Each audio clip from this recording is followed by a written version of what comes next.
Hi, my name is Joel DeYoung. I'm with Hothead Games. I'm the producer on Hothead's newest title. Our game's called Swarm. Today I'm going to show you a little sample of what you can do in the game. We're really excited about this title. It's coming out in early 2011. So to start out, I'm going to introduce you to the main star of this game, the Swarmite. There's 50 of these little guys here. They're blue, pudgy, kind of daft. And they don't really have much concern about their own safety. Unfortunately, they live in a very, very dangerous world, and I'll show you more of that as we go along. You can see I'm platforming around here and jumping through the environment. There's no lead guy here. I'm actually just controlling all 50 guys at the same time. I can change the shape of my swarm. If I squeeze them together in a little huddle, they can, pass through narrower areas. Or if there's a lot of collectibles, say, that I want to pick up, I can spread them out and they take a really wide berth and allow me to pick up as many things as possible really quickly. I can also combine moves where I, for instance here, take them, huddle them together and jump at the same time, and then they'll sort of naturally form this little totem pole. And if I'm really careful, I can even move them while I do that.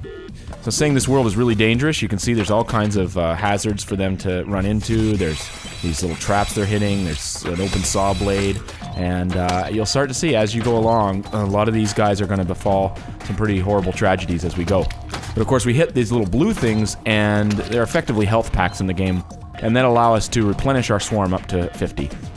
And so now we've got 50 guys again, and we can do that little totem move and jump, and we lost a few guys back there, but we hit another health pack and we can simply replenish the swarm.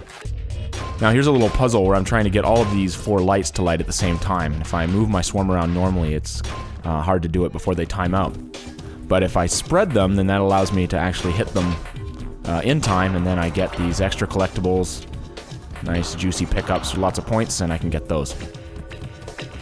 Alright, so moving on, let's show you some of the jumping we can do here in some of the more hazardous parts of the world. You can see this is a pretty narrow ledge, and I'm losing some guys. I'm leaving some collectibles behind there, so I can go ahead and do this totem move again, and if I'm really careful, I can walk along this narrow ledge and even collect some of these stacked up collectibles all at the same time. Now I have to be careful. If I move too fast, the totem will collapse, and then I'll start losing guys off the side again.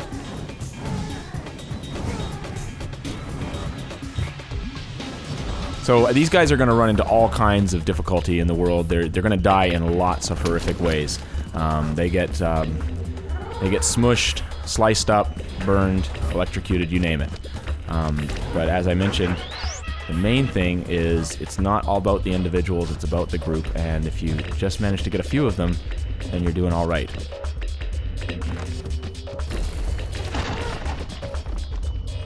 There we go, make that last jump. Let's see if I can get over here to the next health pack. Okay, so now I want to show you one of the ways we can have these guys cooperate with each other to really get a job done. Here we have this furnace belching out what looks like poisonous gas, and if I just try to walk them through that, any of the poor little swarmites that hit that gas, they're suffocating and they're dead. So what I need to do is interact with this object, and when I do that, they all run about and try to find something to interact with. In this case, stuffing their bodies in these pipes, and that clogs up the whole machine, it blows up, and that clears up the gas. So those poor guys had to sacrifice themselves, but no matter, we just go up to the next health pack here and we can replenish the swarm again. Now, sometimes when I get them to cooperate to solve a problem, we get to use explosives, which is always fun. So we'll send them running off here to grab these bombs. Now you'll notice some of them don't even do it correctly, and they've picked each other up. But if I go up to the ledge here, then I can get them to roughly aim it at the center of that wall, and those poor swarmites got thrown too, but managed to blow up all the parts we needed, and the drawbridge fell down. So as we move into this next area, we've got some more bombs that'll pop out of the ground, but in this case, this whole area is surrounded by explosives, and you'll find this in this game a fair bit. Something blows up, and it starts a chain reaction, and all hell breaks loose. And so let's see if we can get some of that going on here. So we've picked up these 5 bombs, and if I aim it at a particular thing, like say this large crate, then when I throw it, they're gonna find wherever they can a large crate and throw it. And it looks like all the bombs went over to the left that time. That's all right. I'll get these pickups here, and maybe we'll grab some more bombs. Oh, ouch. All right. I got 17 guys left. Let's see if we can get these bombs, and then we'll line it up and throw them over to the right here.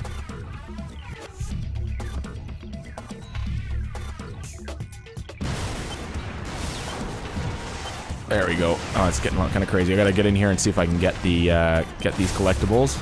Try not to get too close. 5 guys left. I think we're gonna... maybe I'll go over here and get... replenish my swarm. Alright, so now I got 50 guys again. I can go get all these pickups and cleared out that area.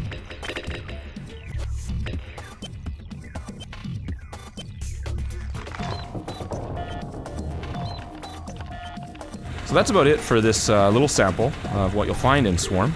We've got lots more to show off in the game. It's going to be coming out in early 2011, and you can always stay up to date with the latest at our website at swarmites.com.